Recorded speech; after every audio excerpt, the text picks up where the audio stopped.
Hey, Grace. Grace. Do I do that? Unless I had a grandkid here, I'd never do it. No, you're okay. I just might have to change your login, so this might take a second.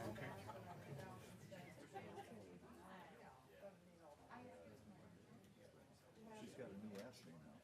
I do. It's easier to spell. It is way easier to spell. It's easier to pronounce, too. No, I was going to ask you, I worked with Owen Miles. We're going to do this. We're going to put you in Moore's. I know, we all know I pushed it. I like really wanted it. No. You're just going to be logged into his computer for tonight. It's never easy. Owen Miles? I don't think I know an Owen. I think Craig's for some. He is, but I might have him just pop over here. Yep.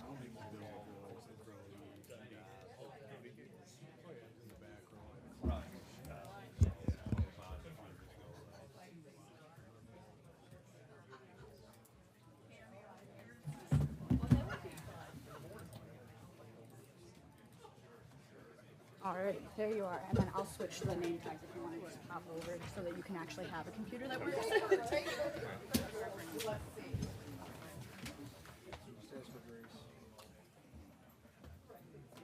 Thanks, Grace.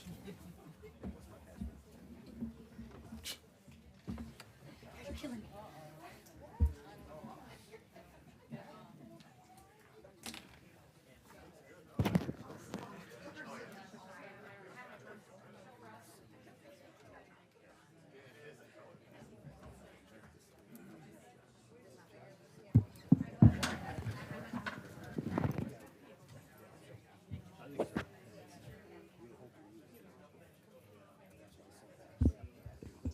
I just am asking you because I don't know what they're going to do.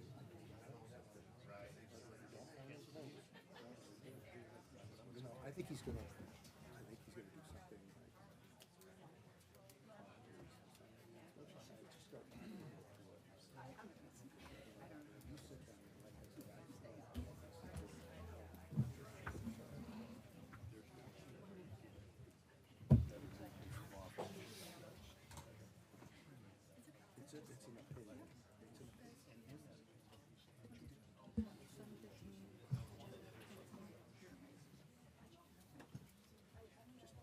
Just asking, Mark. Okay.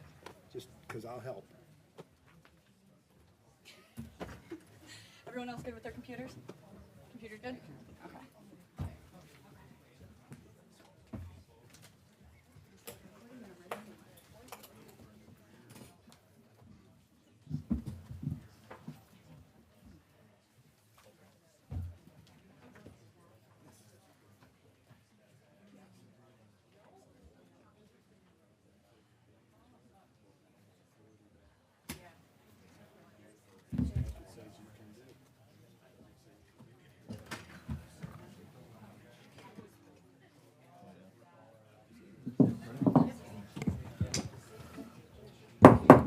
Call this meeting to order. If we could have roll call, please.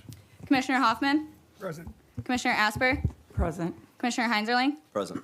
Commissioner Lamore? Present. Commissioner Wenzel? Present. Commissioner Swartout? Present. Commissioner Moore? Absent. Commissioner Levens? Absent.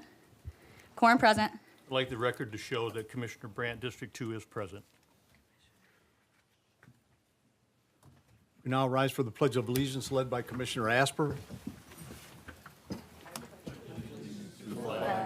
Of the United States of America and to the republic for which it stands, one nation, under God, indivisible, with liberty and justice for all.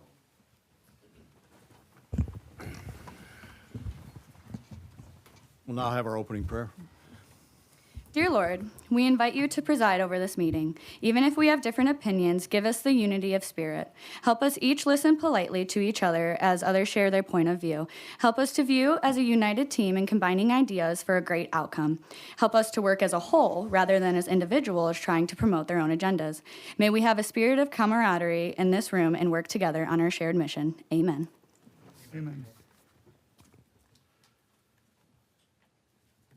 Before we continue with the agenda, Mr. Mark Brandt has attended our meeting tonight. He is attempting to regain his seat. This board, by a majority vote, agreed to an opinion written by legal counsel from Monroe County, Attorney Phil Goldsmith, that because of his incarceration, he was no longer a registered voter, no longer a qualified elector, and therefore no longer eligible to serve in office. We agreed with that opinion. We moved forward. We have an election scheduled with a primary in a couple weeks, a general election in November. We voted to agree with that opinion, and nothing has changed tonight. And so I'm going to ask Mr. Brandt if he would please remove himself from the dais, and he's more than welcome to sit in the Point of order, Mr. audience. Chairman, point of order. We did not remove him. We voted that he was an unqualified elector at the time. He actually did serve in his office in part of January, and now he is a qualified elector. So I believe that this will have to go to a judge, and that it would be we should be very cautious about removing him from this board right now, because previously we knew that we did not have the authority to remove him. Correct. We knew that. And I'm not trying to remove him now. I'm just saying that based on the acceptance of this board of the opinion written by Phil Goldsmith, that we agree with that opinion, that his seat was vacated, and until we get help from a court, I'm respectfully asking Mr. Brandt if he would not participate in this meeting until we can get clear direction from a court. Well, but the thing is, we would have to prove that. It's not his proof of that, because he was duly elected. That was stated by our clerk. And Well, so I really think that we're treading on very careful ground right now, because I don't want to put this county in a bad position. Right. And of course, I'm not a lawyer. Commissioner Asper, you're not a lawyer. If Mr. Goldsmith is in the audience right now, if he wants to address these concerns, I would encourage him to come up and do so.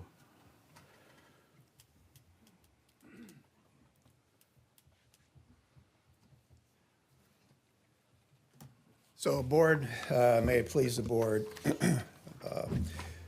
As you know, I authored a legal opinion on January 22nd, 2025. I have not retreated from that legal opinion. I think it's valid today as it was when I first authored it and presented it to the board, and the board acted on that. The board took action to schedule an election because Mr. Brandt could not take office on January 1st of 2025 because he was not a qualified elector on that date because of his incarceration. Nothing has changed today, and I would reemphasize one of the statutes that I cited in my legal opinion. It's MCL 46.411, which states that a candidate for the office of county commissioner must be a resident and registered voter of the district that he or she seeks to represent. That's the first part. I would point out that registered voter is synonymous with qualified elector. And as of January 1, 2025, Mr. Mark Brandt was not a qualified elector, was not a registered voter, and could not serve. The statute goes on to state, and must remain a resident and registered voter to hold his or her office if elected. Mr. Brandt did not remain he remained a resident because residency cannot be taken away by incarceration. There's a statute right on point. But he did not remain a registered voter because he was not a qualified elector. So as of January 1, 2025, he was not a qualified elector, and he hasn't remained a qualified elector. And I've given the opinion that he cannot, my opinion is his office was vacated by operation of law because of those facts. So there's another angle to this, and I've researched this, and I don't know exactly what Mr. Brandt's status is, but what I have been told is that some people use the term house arrest. I think the Bureau of Prisons refer to it as house confinement. And so if, in fact, he is under house confinement and under the direction of the Bureau of Prisons, his qualified elector status hasn't been restored to him given the fact that he's under house confinement with the Bureau of Prisons under a pre-release status. So that's another issue that has to be dealt with here. But really none of that matters, because on the date he was to take office, he couldn't, because he was not a qualified elector, and he did not remain a qualified elector. So what's this county board supposed to do? He was sentenced to serve 18 months, over a year in prison. Is the county board to take no action or take action? And you took action, and you decided to follow my legal opinion, and it's still my opinion today. Mr. Brandt has a contrary view and opinion. I respect that. I'm sure he respects my opinion. He just disagrees with it. But my opinion stands today. Not a qualified elector, couldn't serve as a county commissioner. That has not changed. Now, in my opinion, I have stated that at some point in time, a court may have to rule on that. A court may have to decide, is Mr. Goldsmith right in his opinion, or is he wrong in his opinion? But taken to its logical conclusion, Mr. Brandt could have served 3 years in prison the way he interprets the law, and come back here and take this seat and pick up right where he was supposed to have started on January 1, 2025. So this board accepted that opinion. I think it's inappropriate, Mr. Brandt, for you to sit on the board tonight. You're welcome to sit in the audience. I think it's inappropriate for you to participate. I don't think you should be recognized until a court determines one way or the other what the situation is. You were provided my opinion. You could have initiated, if you disagreed with it, and I'm sure you did, you could have initiated a declaratory action. You chose not to do that. I'll answer any questions if Mr. Chairman, you want to open it up for that. Go ahead, Commissioner Asper. So what I need to know is, since the MCLs and since even the Michigan Association of Counties states that we as a board could not remove him, why did not that get pursued with a judge or with even the governor? That was never pursued by this board, because and even in your statement, I believe in your analysis, you said that we did not have the authority to remove him.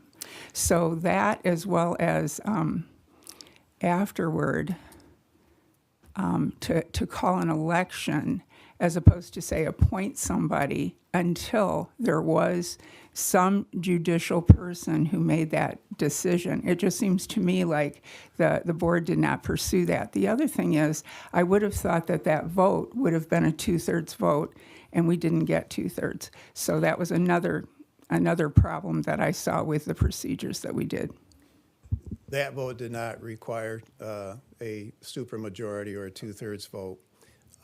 If there's one thing that Mr. Brandt and I agree on, he's right. This board, nor the governor, by law, has the authority to remove him from office. This board did not remove him from office. Many people in the community think that this board removed him as a commissioner for District 2. You did not.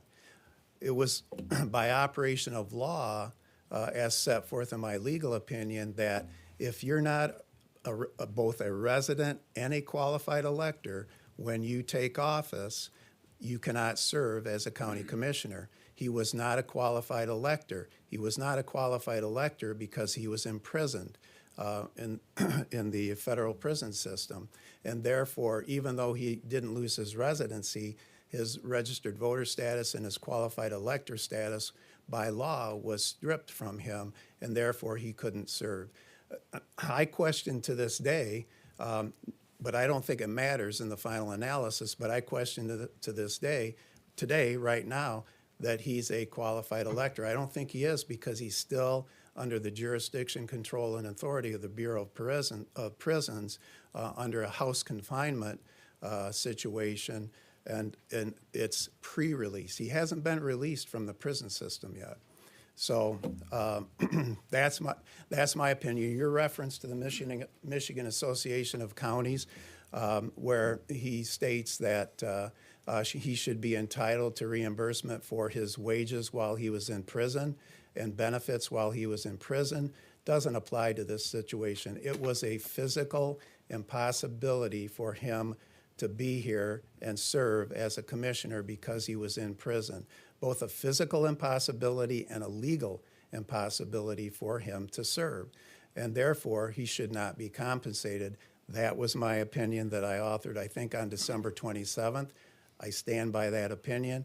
The article authored by the Michigan Association of Counties doesn't contemplate a physical impossibility due to incarceration. It talks about a commissioner who has a bad attendance record or infrequently attends a meeting. Totally two different issues, in my view. Go ahead, Commissioner. Thank you for your grace. So my understanding is that we do not have the authority to remove him, that would be at some higher level. So I don't see how we could call an election for somebody who's not removed. It says if that becomes, and it would have, to me, I think that legally speaking, it would have been better off for us to appoint somebody until we had legal jurisdiction about it. Is there any precedent for any county commissioner being removed by their board in the state of Michigan? Well, thankfully, no other county, I guess, has had to encounter this situation where somebody's convicted of a felony at the federal level and is incarcerated. I don't believe there's any other precedent, not that I have found. But don't miss this. This is a distinction in the law. You're right. We don't have the authority to remove him. Mark is right. We didn't have the authority to remove him. We didn't remove him. His removal, in my opinion, was by operation of law because he was not a qualified elector on January 1 of 2025. And in order to remain a commissioner, he must satisfy both requirements, be a resident and a qualified elector and registered voter. So his removal was not done by this board or any one individual based on operation of law if you accept my legal opinion. Now, you're free to reject it or disagree with me, have a difference of opinion, that's fine. May I ask you about the qualified elector thing? Because as I read about qualified electors, it was mainly because they didn't want people being able to run where they weren't a resident. So, for instance, they would put their address as something else and then and run. I mean, this has happened previously where people have put down a different address that makes them look like they reside someplace. The other thing is, the key was because you have to be qualified to vote for yourself. So there were no commissioner elections for another 3.5 years. So the qualified elector thing had more to do with the ability to vote for yourself in that election. If you're not a resident of that area, obviously you can't vote for yourself.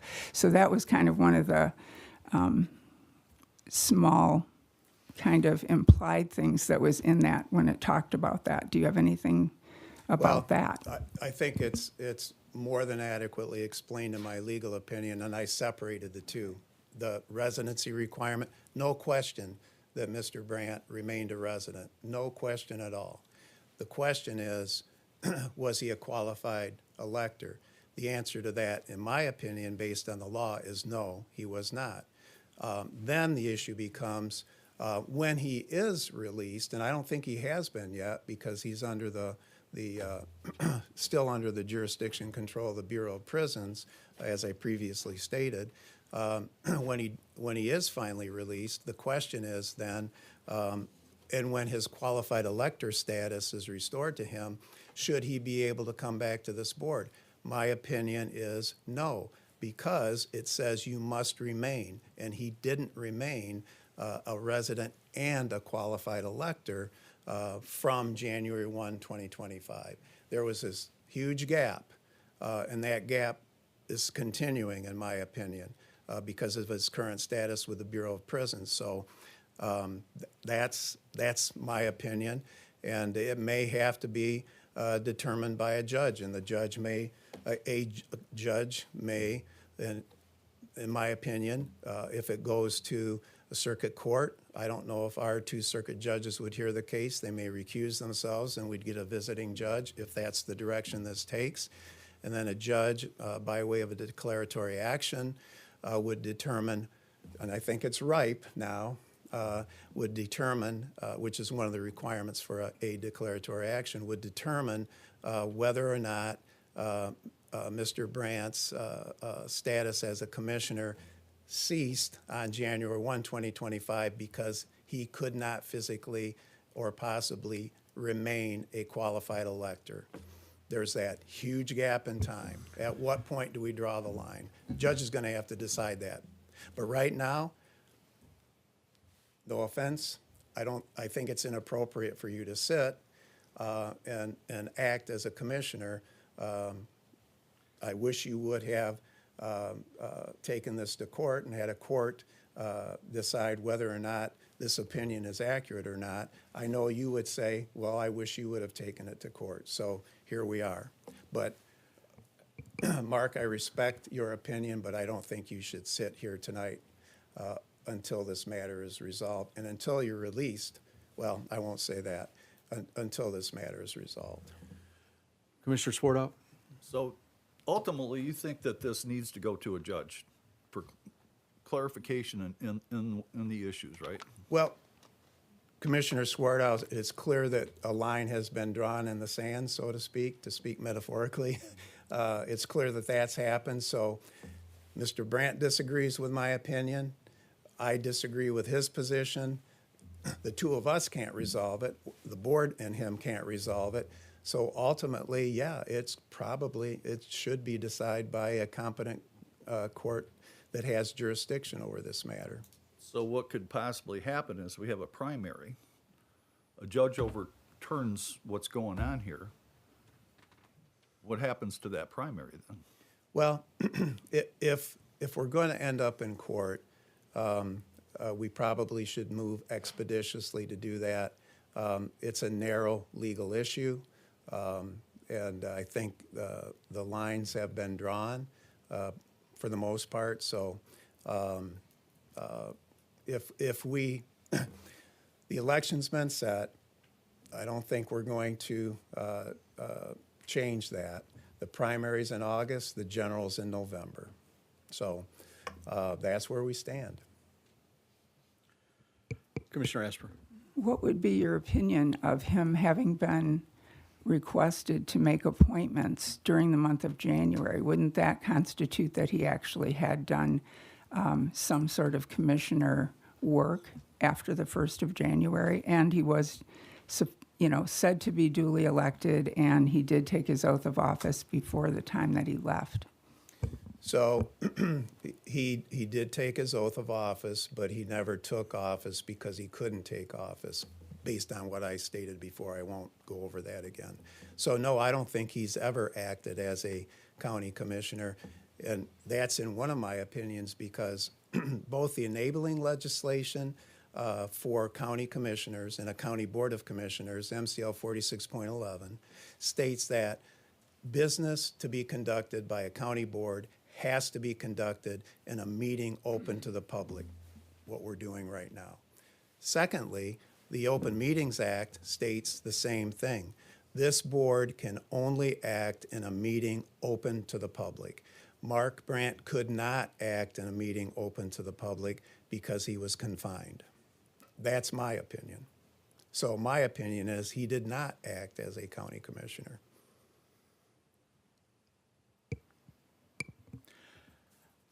I'd like to just address the options that Commissioner Asper talked about.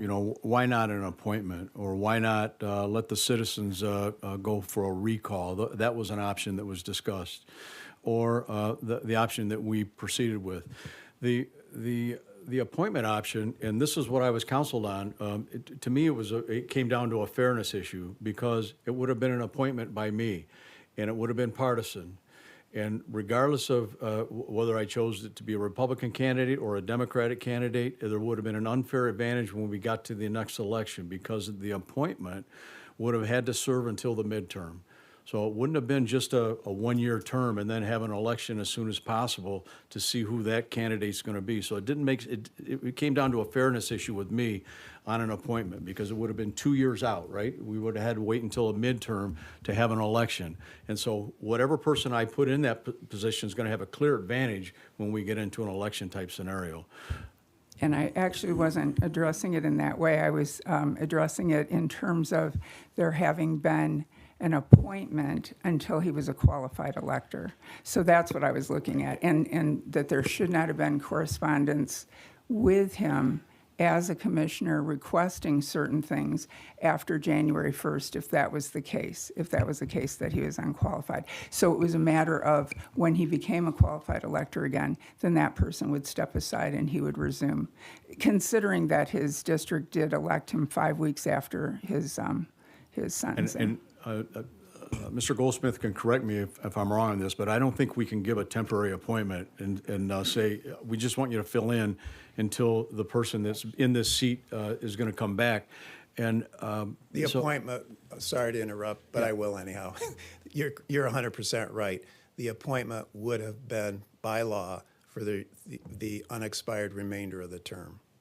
And paramount to all of this, it was the concern from District 2 residents that they had no representation. And so we had to come up with some kind of a solution. This one made the most sense to me. It made the most sense to the majority of the board that this is the quickest way that they could gain representation. So this is the route that we took. I would just respond that we did not have people from that district coming here complaining unless they actually had a something that they would gain from that. We had people from the other party who were actually officers in that party who came. They didn't identify themselves as being officers of the other party, but they complained, but I didn't receive a single letter from anybody. In fact, I offered if there were any things that people had a problem with it, I would help them with it. And I did actually do that a couple times, but I'm just clarifying. I'm not trying to, No, I understand. contradict you. I'm just clarifying what my position was. And respectfully, I'm sure there are residents in this audience that live in District 2 that would disagree, that said they wanted representation. That's the reason we have 3 candidates running for that position, is because they feel a need that they need to have representation. But neither here nor there, I respect your opinion on it. Commissioner Lamore, you wanted to comment? No, it was answered by. Oh, okay. Are there additional comments? If there are no more comments, I'm going to respectfully ask Mr. Brandt if he would remove himself from the seat and join the members of the audience. Well, let me respond. I was duly elected. In your letter, you stated I ran. I was elected by an overwhelming majority. I was sworn in, and I became a county commissioner that day. Yes, I was not a qualified elector. I could not vote in an election while I was in prison. There were no elections to vote in prison. Your letter that you sent to the board was simply your opinion, convoluted though it was. You took this law and combined it with this law and said it infers this and then infers this, and here's my opinion. But twice in that letter you said, this really should be adjudicated by a judge, 2 times. In closed session, you said, you advised the board, you really should take this to a judge and have it adjudicated by a judge. In their zeal to... Let me stop No, here. I didn't interrupt. How do you know what occurred in closed session? You weren't there. No, I wasn't. So did somebody reveal to you what was said in closed I session? think you waived privilege on that meeting. No, I don't. Well, of yeah, closed you did. session, no, we waived You can't privilege waive on part this of it. letter. You can't waive part of it, not the other. But Yeah. But aside from that, Phil, unless you're denying that you advised that in closed session, which you have the right to do, you advised this board that it was just an opinion. You've said here repeatedly, this is just my opinion. Phil Goldsmith, an attorney in Monroe County's opinion about a convoluted bringing together of definitions to make me lose my seat. They didn't remove me from my seat. I was duly elected. And to Dawn's point, you send me one letter that says, you're not a duly elected. Tom sends me another letter that says you were duly elected. You need to make your appointment to the museum board, and you need to make your appointment to the senior citizens board, which I did from prison. That's what Dawn's talking about. So we got two opinions from the same law firm that represent the county of Monroe. That one's saying you actually initially said you are. Then they told you, whatever, I'll paraphrase, Phil, we need something that we can get rid of Brandt. So do your magic, come up with some convoluted thing, whatever you got to do. There is no MCL that gives this board the authority, one, to remove me from office because there's an unambiguous statutory law to remove me from office, and that's the recall. You don't have the right, as a county board of commissioners, you never cited any law that said you have the authority to schedule an election to replace me. But you did it anyways. So you're doing things that you don't have the statutory authority to do. So I won't step down from the podium unless you force me to step down from the podium, because I believe to this day, and I think you agree, that I was duly elected. You stated it. I was sworn in. I became a county commissioner representing District 2 that day at that time. Could I not vote from when I was in prison? No, I could not. Was there an election? No, there's not. Am I a qualified voter now? I'm sitting right here, Phil, in person. I could vote tomorrow if there was an election, but there are none. So the fact that I can't vote in an election, does that matter if there are no elections that I missed? Mr. Chairman, may I respond? Yes. So, I'm not a magician, I'm an attorney. I take great offense at your statement that this board instructed me to author a legal opinion to fit some specific need. If they asked me to do that, I would tell them to go jump in the lake. I did not do that. I take pride in researching and coming up with a fair and impartial opinion, and that's what I did at the outset, not to take one side or the other. If my research would have revealed that you were able to sit on this board, that's what I would have told them. My research revealed that you were not a qualified elector, and it wasn't some convoluted legal analysis. There's no law on point. There are many statutes in the Michigan election law that apply to this situation. I put hours and hours and hours of thought into this, researched it and re-researched it. And I came to the conclusion that since you were not a qualified elector, that you could not take office on January 1st. I agree with you, this board didn't have authority to remove you, and they didn't. You removed yourself by being convicted of a felony. Now, I will say this, and I disagree with this. You were sworn in, and you were duly elected. And there's no question that you had the right, even though you had the felony conviction, you had the right to run for office. Your office was vacated in 2024, the remainder of that office. I wrote an opinion on that in October, and you never did accept it, but you did resign. So after that, you had the authority to run, you did run, and you were elected. You were duly elected. The Board of Canvassers certified the election results. You were elected. You were sworn in, but you were not a county commissioner when you were sworn in. County commissioners don't take their seat and don't start to act until January 1, in this case, of 2025. So you were not a county commissioner, or could have been a county commissioner until that date, and you couldn't because you were not a qualified elector. So with all due respect, I was not instructed, nor would I have set out to write an opinion to meet somebody's desire.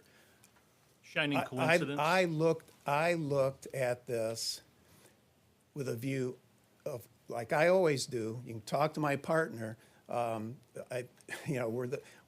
a lot alike. We want to find the right answer, not an answer just to fit the desire of a client, but the right answer. So that's what I did. And I stand by this opinion. But Phil, it wasn't a firm answer. You said in your letter, in the beginning and in the end, this is complicated. This is unprecedented. This should be, I advise you to have this adjudicated by a judge. And I think we've reached the point where it needs to be adjudicated It by a should have been, judge. it should have been done before. And if you disagreed with it, I respectfully submit to you that you should have brought it before a tribunal, because if you knew apparently that someday you were going to walk in here, take that seat and say, I'm back and I'm a commissioner and I'm going to act as a commissioner. And if you wanted to do that, you should have had a court clarify that. I've seen nothing from this board that gave them the authority to tell me that I'm not a county commissioner. Your opinion, they agreed with your opinion. They did. You're an attorney, you're a local attorney, an excellent attorney, Phil. Let me, no animosity towards you. I understand where you're coming from, but you're not a judge. And you said, I can't make this decision. It's not clear. And it's still not clear. And a judge should make that decision. And until then, I believe that I am a duly elected county commissioner for District Number 2. I disagree. I understand that. And I would respectfully ask you to step down until this matter is adjudicated. I think that would be the most appropriate and civil way to do this, because nobody wants to have you physically removed or have a police officer come in here and say, Mr. Brandt, would you please remove yourself from the dais and sit in the audience? Well, that's what it's going to take, because I don't think you have the authority to tell me that I'm not a county commissioner. Well, we'll disagree, and Let me offer a compromise to this, that if we, in an expeditious manner, seek a judgment from a court, like tomorrow, we'll seek this.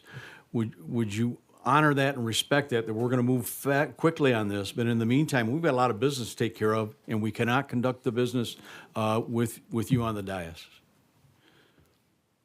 I'm offering that to you as a compromise. I understand that, Mr. Fensel.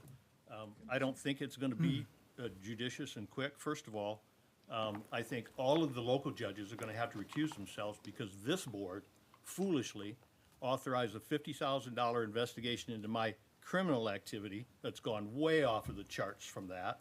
But also, you asked for all elected officials, all of the judges, and the sheriff to be investigated. So this board has all of the local judges being investigated at this point. They have no choice but to recuse themselves from any question that comes from this board or from me. So it's going to have to go to an outside judge. I'll insist that it do. You guys have impugned the integrity of every local judge that there is. They can't hear this case as far as I can see. Chairman, we need to stay on point. Commissioner Hoffman.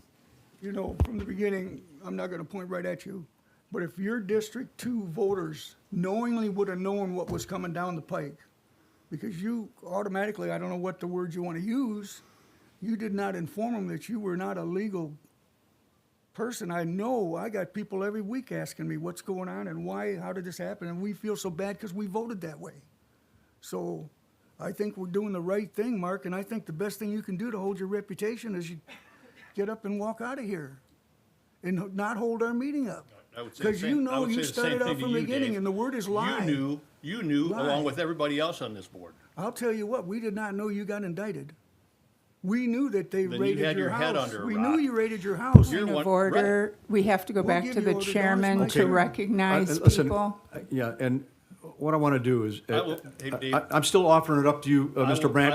I will sit here silently, but I'm not leaving until somebody tells me that I have to leave or that I am not a county commissioner for District Number 2. Mr. Chairman, if I may, I think if you insist that he leave, that actually kind of challenges his constitutional right, because you're basically saying that he has to prove himself innocent or whatever, and so we aren't in a position to do that. We're I'm the not ones- asking him to leave the meeting. I'm Right, asking him to no. leave the dais. Right, but what that means is that he's conceding that he wouldn't be a county commissioner. So basically what you're doing is you're asking him to give up the right to say that he is, you know, we are the ones that have to prove he is not. He's not the one that has to prove that he is. But That's the the point I'm making. opposite take on that would be that if we let him remain on this dais, we're conceding, and we might as well bring him back as a full-fledged commissioner. And we're not ready to do that yet. And what I'm pledging to Mr. Brandt is we will move in an expeditious fashion to get this resolved in a court. And in the meantime, I'm respectfully asking you to let us do our business until we get a resolution from the court. Still constitutionally, he has to. But here's the thing. If he sits here and says he's not going to say a word, he's not going to vote on anything. He's not on the roster to vote. Well, then maybe that is the compromise. Him sitting here and not So voting. he's just going to be a silent observer for the next couple meetings till we get this I'm figured out? just saying I would like to protect everyone's constitutional rights, and the constitutional right is to be presumed innocent. You know, This is not a criminal, it's not a criminal proceeding. Okay. So there's no presumption of innocence at play here. What would be filed either by Mr. Brandt or if the board directs me to do it, would be an action for a declaratory judgment. We have an issue, we disagree. It's ripe for decision, and a court would then look at it, Mark, through his legal counsel, or himself, if he chooses not to be represented by counsel, would present his position. I would present the position that's been presented in my legal opinion, and put it in front of the judge and say, Judge, you enter an order. We're asking for you to enter a declaratory judgment, and the issue would be, and I'll paraphrase and really oversimplify it, can Mark Brandt act as a county commissioner right now? I'm oversimplifying it, but that's what we would put in front of the judge. So we're not attempting to deprive anybody of due process or equal protection rights. We're not stating that if Mark walked from the dais and stepped into the audience, that would be a presumption that he relinquished his legal argument. We're not saying that. I would never say that in court. I know what his position is. He disagrees with mine. That's his position. So then a judge would decide. So in the interest of economy and conducting business, I'm just going to respectfully ask him to take a seat in the audience and let the board continue on with its business. Are you agreeable to that, Mr. No, Brandt? that's been asked and answered several times. Okay. I see the reverse of that. You're saying, step out in the audience, it's no harm to me? Sit right here, it's no harm to you. Well, the board, excuse me, keep hitting this. The board's going to have to make a decision on I'm that. going to ask for, we're going to take a 10-minute recess, and then we'll reconvene in 10 minutes. Mr. Brandt, can I talk to you? No, I'm done talking to you. Let's reconvene right now. You wouldn't communicate No, let's with reconvene. me before I went to prison. You wouldn't communicate me today. Afterwards, you wouldn't communicate while. You were invited to communicate, and you refused on several occasions. That's not And truthful. That is absolutely the truth. No, you had your office manager try to get me signed up for prison email, and I said, no, I don't want to. I didn't Yeah, respond right. to That's that. what I just said. Yeah, but you said you called me several times, never. But I don't want to get into that. Point of Here's order. what I'm going to do, Point of though. order, we need to move on with the meeting. If he decides to sit there, No, I'm going to ask that he be removed. okay, I just really would like the board to be cautionary because we haven't had this decided. I don't know. I'm just, because just as that opinion said that we should get a judge, and just as that was not done, Right. I'm just saying, there's clearly some fault on our part We for tried to not reach a doing that. compromise. Mr. Brandt's unwilling to compromise with us, and we have business to conduct tonight. If he sits on the dais and doesn't participate, what's the difference if he sits in the audience? He can. That's my point. Well, if Exactly. there's no difference, That's my then point let's exactly. move on. No. Commissioner Swartout. I think the one thing that might make sense is to cancel the meeting so that over the next day or two, we can figure out how this is going to go to court and where it's going to go, because we're not going anywhere right now. My only issue is we have grants that have timelines. We have some other things that have timelines on the agenda that probably need to be dealt with.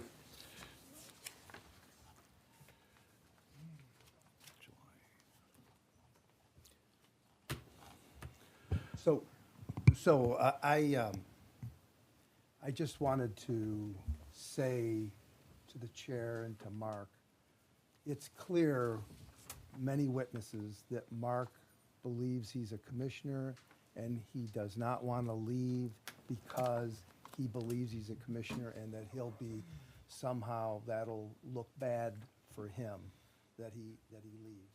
And from the point of view of the board that voted the way it did over the past 6 months, they don't want it to look like they are accepting him as a member of the board. Now, the way I look at it, when we go through this meeting, his votes are not going to be marked down as votes. They aren't going to be acknowledged. He's not going to be part of the roll call. He isn't going to be part of those things. And I think everybody knows that he disagrees with leaving the dais. He disagrees that he was mistreated. He should be on the board, should be able to be here, but we're not going to count his votes at this time until a judge tells us. And you say that it hasn't been decided, Commissioner Asper, but the board actually did vote to accept the position, and then they voted to set up the election. Now, only a judge can determine whether that was right or wrong, but that's been done. That is the position we're in right now. I mean, we can't just magically undo all of that. So I don't know where I'm heading with this. I guess I'd like Mark to step down because he's made it clear that he doesn't want to, and he's being forced to. And that's important to him, and I understand that. But he's not going to be part of this. He's not going to be part of the voting board here today. I mean, we're not going to count his votes. I mean, we're not going to allow that. And really, he shouldn't be even participating in it unless it's through public comment.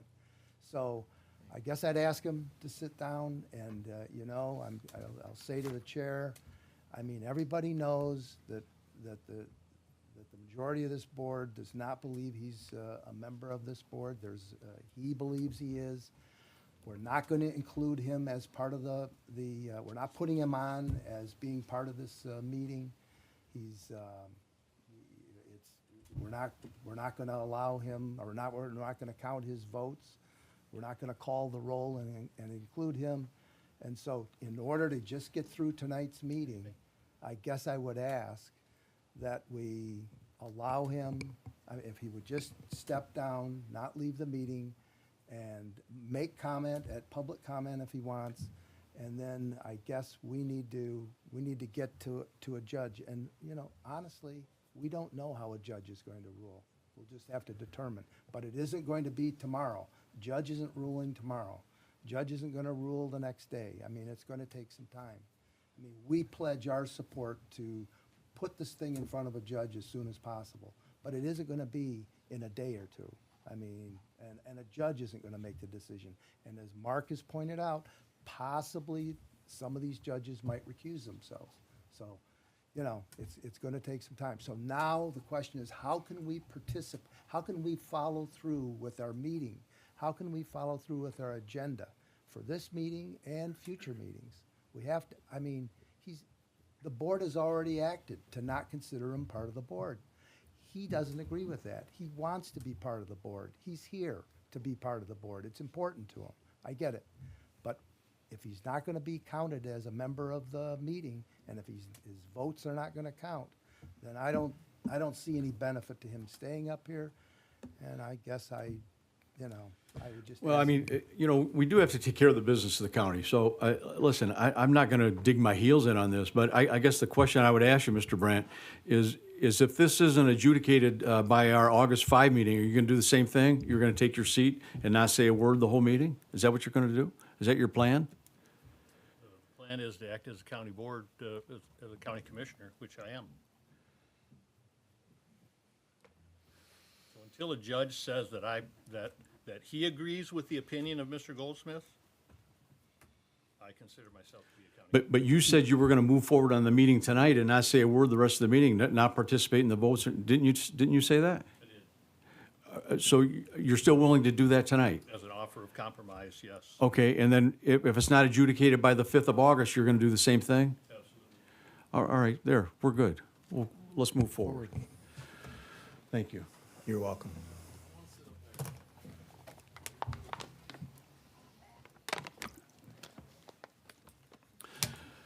Next on the agenda is the approval of the agenda.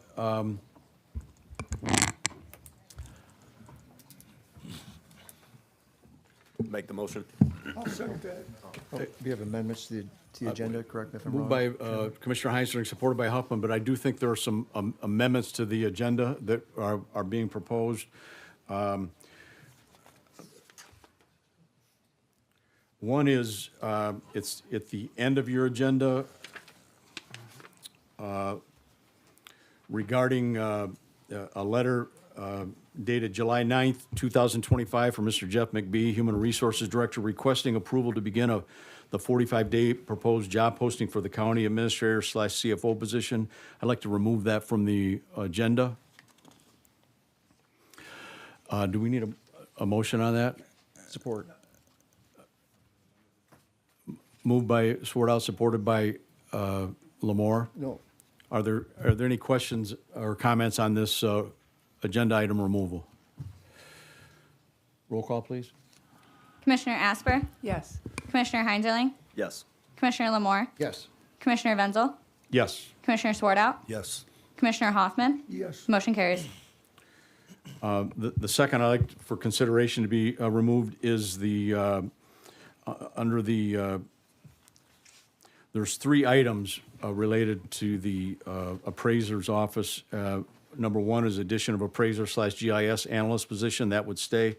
I would like to remove the item number 2, promotion of Trey Clements to equalization director, since once he achieves his Michigan Master Assessing Officer certification and backfill this position upon promotion. I would like to remove that and wait until we get further information from Mr. McBee on the process of testing and how long it takes, that kind of thing. So do I have support for that?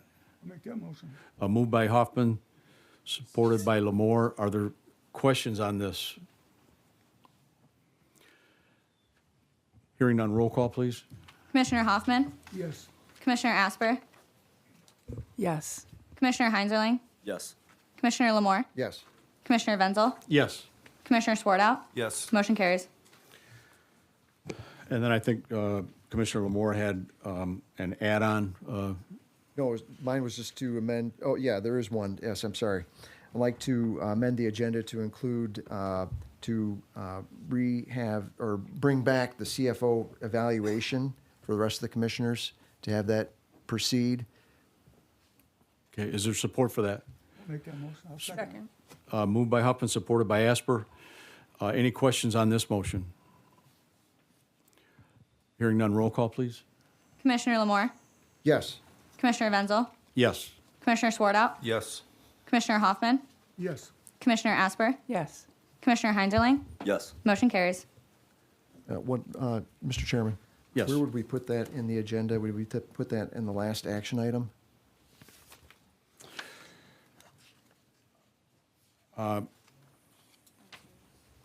Yes.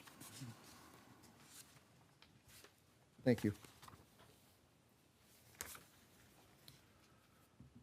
Okay, now moving on, approval of the minutes. Could I get a motion? Make a motion to approve, waive the reading thereof. Thank you. Moved by Swartout, I'll second that. supported by Huffman. Are there additions, corrections to the minutes? If none, all in favor say aye. Aye. Opposed? Motion carries. We now move into our first segment of public comment. Are there citizens in the audience who would like to address the board?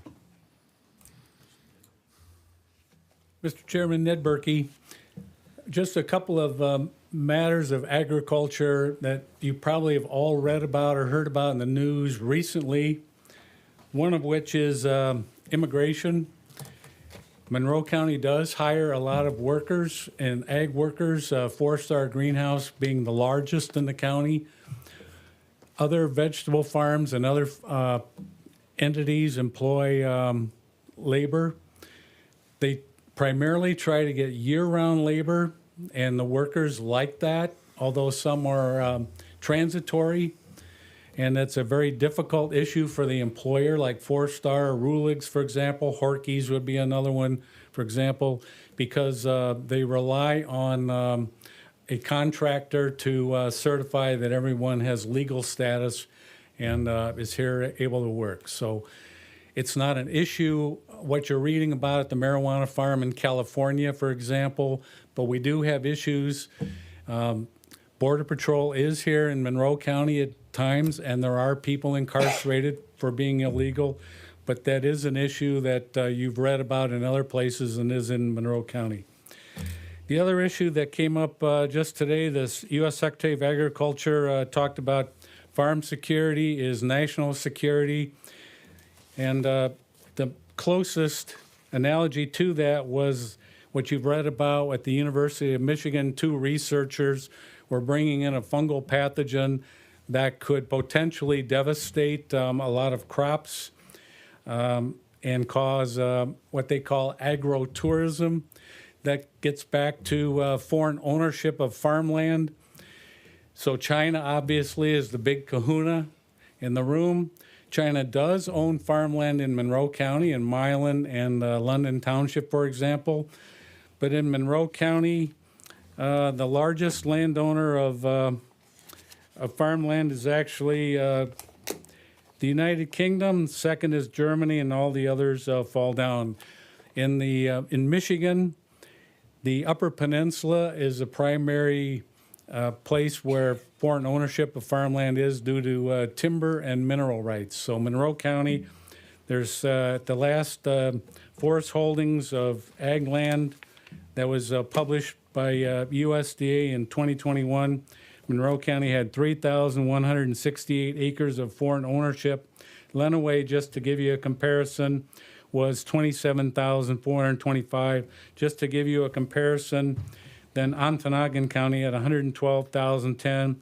And in the state of Michigan, 1,394,683 acres, with Canada being number 1, Netherlands number 2, Italy number 3, UK 4, Germany number 5, and others 5th.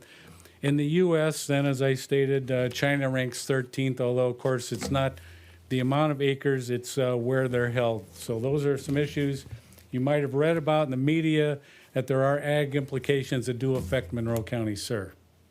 Thank you, Ned. Thank you. Are there other citizens who wish to address the board? Yes.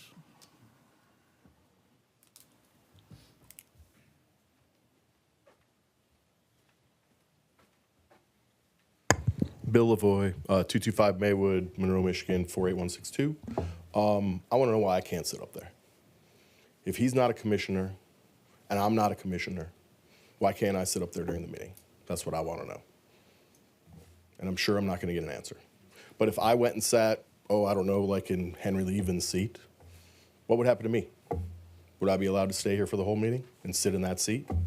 If I pulled a chair up here and sat here where there's space, would I be allowed to sit on the dais, or would somebody come and remove me? It's my question.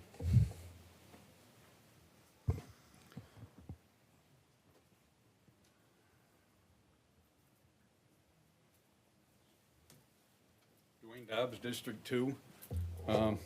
Number one, Ms. Hasper, you were wrong. There was plenty of people here from District 2 wanting representation. Whether you appointed somebody or not, none of us cared. We wanted somebody up there to be appointed. And I have to agree, why can't I go over there and sit? I feel I should have been a commissioner. I was the second highest vote in the write-in. The board did not remove him, but the board recognized him as not a county commissioner. Why can I not go over there and sit? You're gonna have me removed, forcefully or not. The board made a decision, the board should stick with it and have him removed. If he wants to sit out here, that's fine. But I totally agree. You guys do one thing one week, one thing the next week. You said he was not a commissioner, now he gets to sit up there. I totally disagree. Are there any other citizens who wish to address the board at this time? Go ahead.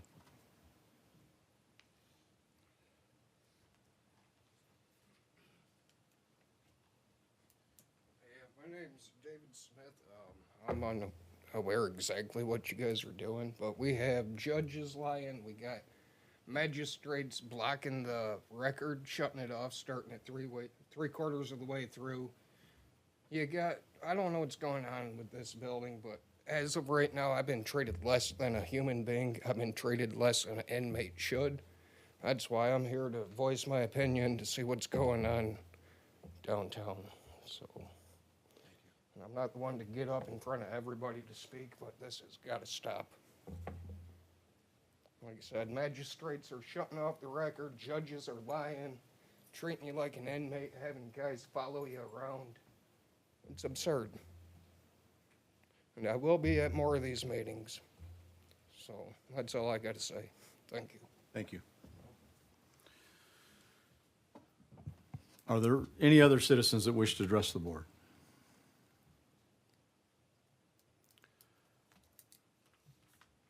Seeing none, we'll move on to resolutions, special tributes, and presentation. Item number 1, Monroe County Drainage District bonds apportioned to Monroe County in the amount not to exceed $412,500.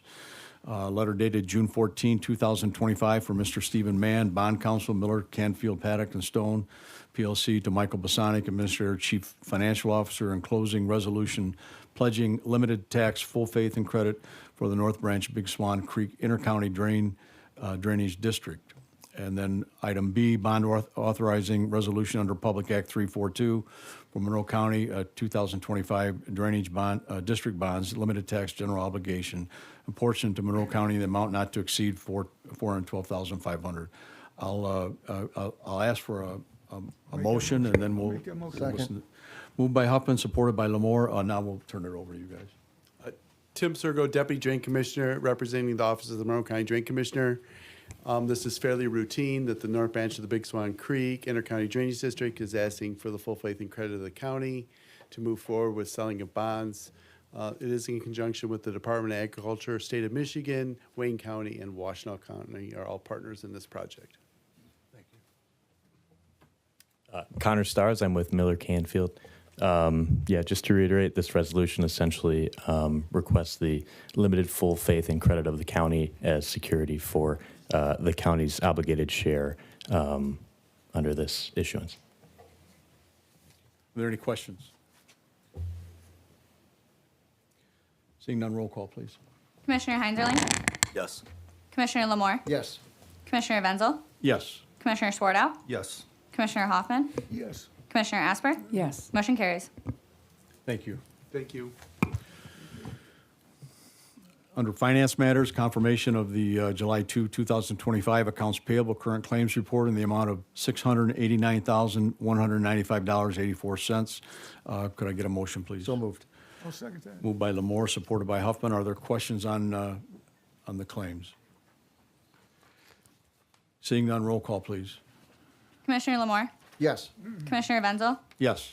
Commissioner Swartout? Yes. Commissioner Hoffman? Yes. Commissioner Asper? Yes. Commissioner Heinzerling? Yes. Motion carries. Item number 2, payment of the July 16, 2025 accounts payable current claims report in the amount of $1,159,811.86. Could I get a motion on this? I'll make the motion. Second. Moved by Swartout, supported by Lamore. Now we'll turn it over to Sue. Good evening. Page number 1, vendor number 20949, Blue Cross Blue Shield of Michigan, discounted inmate medical billings. Vendor number 40245, Dell Marketing, General County Computers per the planned replacement schedule. Vendor number 100182, Jensen Bridge and Supply Company, drain project costs paid through the Drain Commission. Page number 2, vendor number 111998, Kyle's Lawn and Landscaping. It's a youth center landscape update. Vendor number 133890, Motorola Solutions. It's a progress payment on the dispatch console project. Vendor number 200426, the 53rd Group. It's contractual custodial services provided to various county facilities. Page number 3, vendor number 230110, Washtenaw Community College. It's academy tuition for 7 sheriff cadets, and that's the end of my list. Thank you. You're welcome. Are there any questions? Roll call, please. Commissioner Wenzel? Yes. Commissioner Swartout, Yes. Commissioner Hoffman, Yes. Commissioner Asper, Yes. Commissioner Heinzerling, Yes. Commissioner Lamore. Yes. Motion carries. Thank you. Thank you. Item number 3, letter dated June 27, 2025, from Mr. Michael Bosanic, Administrator, Chief Financial Officer, submitting reports filed with the Michigan Department of Treasury in compliance with Public Act 202 of 2017 regarding the Monroe County Defined Benefit Pension and Retiree Healthcare Trust Funds. Could I get a motion on this, please? So, Moved by Asper, supported by Lamore. Are there questions on this? Roll call, please. Commissioner Swartout, Yes. Commissioner Hoffman, Yes. Commissioner Asper, Yes. Commissioner Heinzerling, Yes. Commissioner Lamore, yes. Commissioner Wenzel. Yes. Motion carries. Under consent agenda, item number 1, approval of non-claims, check register dated June 27 in the amount of $836,791.77. Item B, check register dated July 3rd, 2025 in the amount of $645,203.78. Item C, check register dated July 11, 2025 in the amount of $899,430.82. Could I get a motion? I'll make the motion. Moved by Swartout, supported by Lamore. Are there questions on this motion? Yes, Commissioner Asper. Do any of those include payments to the investigation with Bodman and the investigator? Are there any totals that we have from that?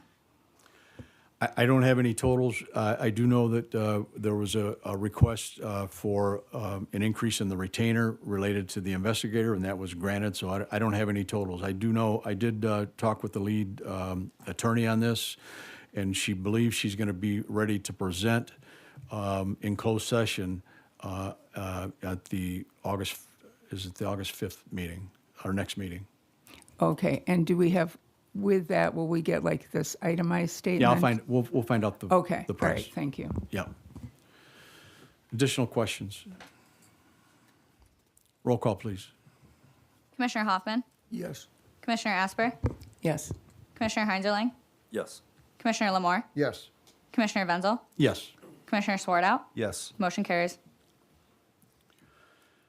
Moving into communications, item number 1, Operations Committee, a report of Committee Chairman Levens from the July 10, 2025 meeting. There's a link to the Operations Committee meeting. Item A, letter dated July 2nd, 2025, from Honorable William Paul Nichols, 38th Judicial Circuit Court, requesting approval to accept the additional state court administrative office grant funding in the amount of $17,000 and change the adult drug treatment court program coordinator position from a part-time position to a full-time position, with all additional costs being covered by the grant with zero additional cost to the county. Could I get a motion? Yes. Moved by Commissioner Asper, supported by Lamore. Are there questions on this motion? Roll call, please. Commissioner Hoffman, Yes. Commissioner Asper, Yes. Commissioner Heinzerling, Yes. Commissioner Lamore, Yes. Commissioner Wenzel, Yes. Commissioner Swartout. Yes. Motion carries. Item B, a letter dated July 8, 2025, from Mr. Michael Wolford, Equalization Director, requesting approval to implement a new 3-part plan for the Equalization Department with an estimated cost to the general fund of $22,020 for 2025. Remember, one of these items was removed during the agenda. Chairman, Yes. there was a mistake on the agenda here. If you can see it, it's the suggested action is incorrect for 2 and 3. They should be switched. Yeah, so we just need to switch it. So the first motion would be an action, a motion to approve or not approve the addition of an appraiser/GID analyst position. That would be the first motion if I could get somebody to move on. I'll make that motion. I'll second that. Moved by Lamore, supported by Huffman. Are there questions on this motion? Hearing none, roll call, please. Commissioner Asper, Yes. Commissioner Heinzerling, Yes. Commissioner Lamore, Yes. Commissioner Wenzel, Yes. Commissioner Swartout, Yes. Commissioner Hoffman. Yes. Motion carries. And then the next item related to this is the acceptance of Michael Wolford's retirement notice and reemployment at less than 1,000 hours per year. Could I get a motion? I'll make the motion. Moved by Lamore, supported by Swartout. Are there questions on this motion? Yes, Commissioner Asper. So is this more like retiring and then coming back as a consultant, or what does that mean? Yes, but I'll let Mr. Bosanic address it if he wants to, because I think Mr. Wolford. I've grown accustomed to your face. I'm just, I've grown accustomed to being up here, so. Yeah, so the plan was just so make sure that there's a continuation of equalization, as a director serving the Board of Commissioners. I'm eligible. I'm, as I explained to the Operations Committee. But I've always, I want to make sure until you have, I had a plan, but I understand it just to put it off until Trey or gets his certification, to continue on to be the equalization director at less than 1,000 hours until that time, until if you decide to promote him or if you decide to go elsewhere. But I'll still be able to provide the services of the equalization director. So it would be, I'd be an employee. I'd still be your equalization director after the allotted time. and do you continue to get years added or whatever for your benefits? No, I'm beyond that. Yeah, I was eligible in March. Obviously, I had to finish equalization. That would be a crappy thing to do, right? Leave in March when we had to complete equalization in April. So, no, it's it's been a lifetime being here. I'm gonna miss it a lot. So, it's hard to leave. So, I would be at your disposal as long as you would want. Commissioner Hoffman? Yeah, and I think we're gonna be advertising for this location, or for this position. I mean, we got somebody trying to get that post, like we talked at the operations, but I still thinking, we're gonna open it up to see what. I would be happy to have any discussions on that with each one of you on. So we're all aware of it. Additional questions? Roll call, please. Commissioner Lamore? Yes. Commissioner Wenzel? Yes. Commissioner Swartout? Yes. Commissioner Hoffman? Yes. Commissioner Asper? Yes. Commissioner Heinzerling? Yes. Motion carries. Thank you. Thank you. Our next item is a letter dated July 9, 2025 from Judge Cheryl Lohmeyer requesting approval to submit the application for fiscal year 2026. That's October 1, 25 through September 30, 2026. Child Care Fund budget to the Michigan Department of Health and Human Services. The total budget submitted is $5,373,000 with a county local share amount of $2,273,125 with funding through December 31, 2025 included in the budget, and the balance is part of the 2026 budget development. Could I get a motion? So moved. I'll second that. Moved by Lamore, supported by Huffman. Are there questions on this motion? Yeah, Commissioner Huffman. Over to Michael. We can handle that, right, Mike? Yes, this is consistent with what we are normally budgeting, and the program application for the Child Care Fund is what we, there's no big change in program, so we budget for this. And so this aligns with the state's fiscal year, which begins October 1. And then after that, we have to pick it up on the county side of it. So not an issue from our standpoint in terms of budgeting. Thank you. Any other questions? Roll call, please. Commissioner Wenzel? Yes. Commissioner Swartout? Yes. Commissioner Hoffman? Yes. Commissioner Asper? Yes.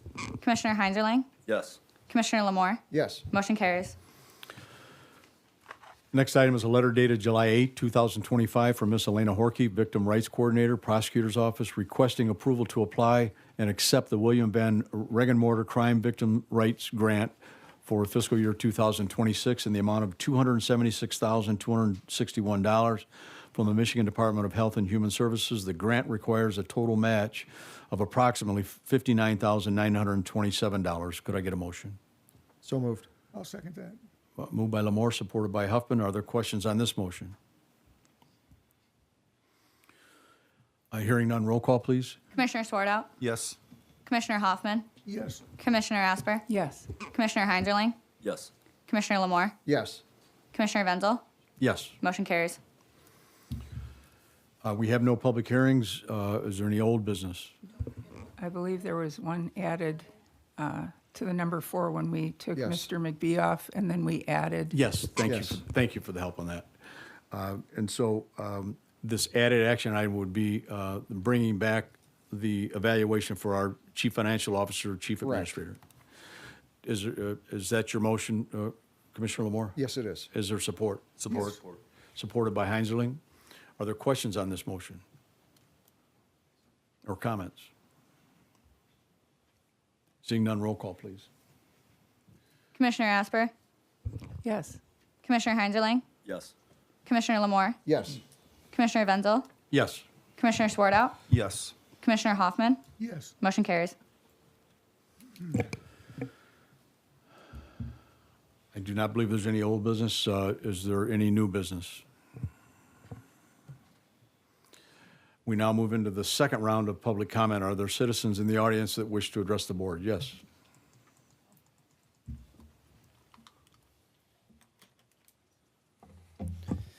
Thank you, Mr. Chair. Good afternoon, members of the board, members of the public. My name is Robert Plowski. I come from Southgate, Wayne County, and today I actually wanted to come up and say thank you to Mr. Chairman Wenzel and Mr. Lamore for our meeting today at 5 o'clock regarding public transit in our region.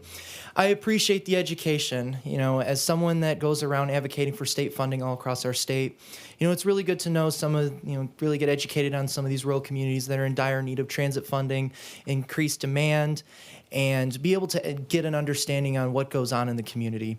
I will admit I walked in feeling like I was Shakespeare, or I had a poem already ready to go. But I want to continue this conversation, you know, be able to get more education from this board, learn more from the community, but hopefully in the near future, find a solution that, you know, best fits for your needs, you know, and it continues that community support.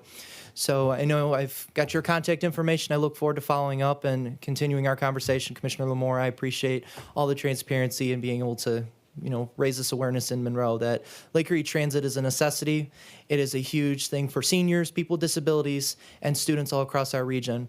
And it's not just here in Monroe, it's all over our state. So thank you for your time. I appreciate it. Thank you, Robert. Are there other citizens that wish to address the board? Yes.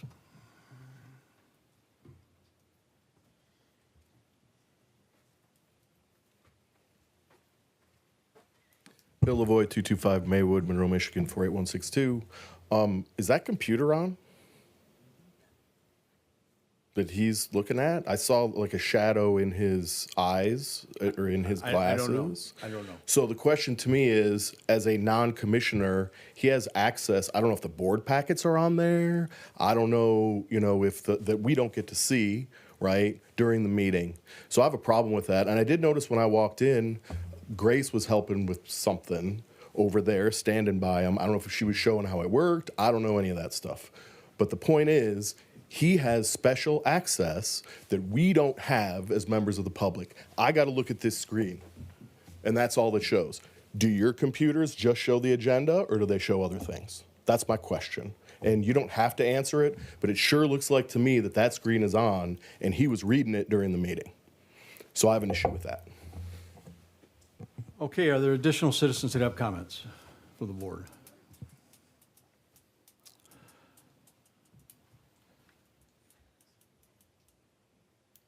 Seeing none, we have no announcements. We'll now move into members' time. I'll start with Commissioner Swartout. I'll pass. Commissioner Lamore. Thank you, Chairman. Just a couple of questions to our CFO. Just wondering how the North Custer Road project is going, when that is going to open up, and is going to be open in time for the fair coming up. Thank you, Commissioner. Yeah, in the administrator's report that I provided to you, it will be open. They were paving the widening of the road at North Custer and Raisinville Road. You know, we're adding the turn lanes, widen the bridge there. It will be open prior to the fair. They'll be ready to go for that. Do we have a date? What's today, the 15th? I believe next week it opens. So barely a week before the fair. Okay, that's fine. That's good. How is the trail going on North Custer Road as well? They're almost done with the infrastructure underground work for the drainage. There's all new drainage that went around there, and so part of what they're doing as quickly as they can while the road is closed, not open to through fair traffic, they're able to expedite that work. So they're almost done with that, I believe. They need another couple of weeks on that, and then once that is done, they're prepared to begin putting the base in for the trail. Thank you. And another thing regarding the situation we had tonight, I'm glad we took the high road. We got business conducted. That's great. But I have to agree with Mr. Lavoie and Mr. Dobbs. If he has the right to be up here when we have already stated that he needs to be in the audience at this time, he should be in the audience. Regardless whether he's duly elected or not, that's something we made a decision on as a board to basically not acknowledge him as a county commissioner. So it's basically degrading our rights as county commissioners by having him up here doing that at this time and point. Now, if a judge decides differently, then I would give him full blessings to be up here. But right now, I see it as a black eye to this board, and I would be in full favor of having him removed for the next meeting. And if that means removed from the chambers, so be it.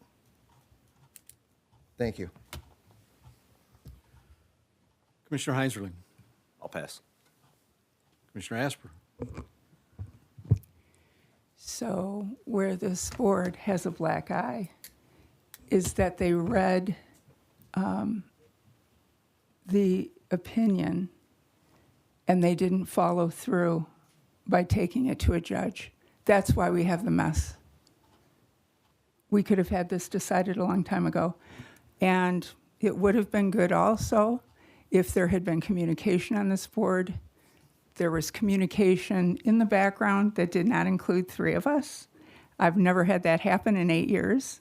And so if there's any black eye, it's because some people had agendas and some people went through those agendas, but then they didn't follow up on what our attorney actually advised us to do after he gave that opinion. Quite the contrary. Commissioner Huffman. I agree fully with Mr. Lamore, and then I feel bad for the folks out here that had to sit through this again. We're hoping for trying to get this thing straightened out, getting it behind us and going forward. And the county's strong as ever, and it's always gonna be, so that's all I got to say.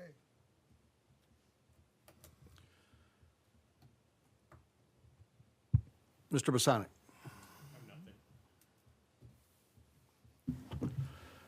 I do have a question for Mr. Bosanic related to the Michigan Indigent Defense Commission. They were going to meet, I believe, on June 24th to consider our request. Have we received anything back from them? There were 90 or more applications that weren't considered. Ours was one of those. And they have another meeting scheduled for, I believe, late August. And that's when our, they'll have to approve it. Part of the issue is with the state budget. State budget is really under a lot of pressure. Their revenues aren't what they originally projected them to be. So across the entire state organization, there's financial pressure to reduce costs, and this program is no different. And so they're taking a hard look at, where the actual expenditures have been.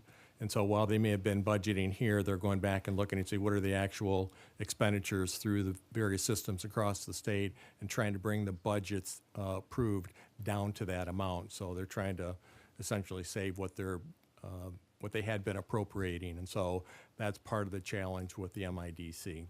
So it's not that plans weren't viable plans. It's just they took a pause and wanted to make sure that they've got all the up-to-date financial information, making sure that the budgets that they're going to be approving are much, much closer to what they're seeing in actual expenditures over the last several years. And so there's been a delayed response for everybody that's made. Everybody, yeah, Okay. 90 or more plans was last I could recall, but there were quite a few. Ours was one of those. Okay. Well, to address the other concerns, this has been a challenging night. This has been a challenging 6 months. My main objective, my main goal is to conduct the business of the county and to keep us moving forward. There are times when tonight was a time where I felt a need for compromise to get through this meeting, and so all I can tell you is I'm doing the best I can. With that said, meeting adjourned.